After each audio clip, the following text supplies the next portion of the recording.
अहिल्यानगर महापालिका निवडणुकीची उमेदवारी देताना अनेक निष्ठावंत कार्यकर्त्यांना डावललं जातंय असा आरोप केला जातो। यावरून अनेकांनी बंडखोरी देखील केली आहे। मात्र निष्ठावंतांना डावललं असं वाटत नाही। युती करताना काही ठिकाणी तडजोड करावी लागते अशी प्रतिक्रिया जलसंपदा मंत्री राधाकृष्ण विखे पाटलांनी दिली आहे। कुणी नाराज असेल तर त्यांची समजूत काढू असं देखील त्यांनी सांगितलं।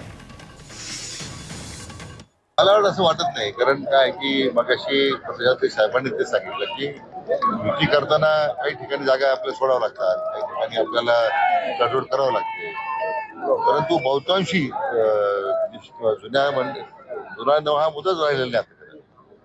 आता याच्यात नवा कोण जुना हा प्रश्न नाहीये, सगळ्यांना सामावून घेण्याचा प्रयत्न आपण केलेला आहे।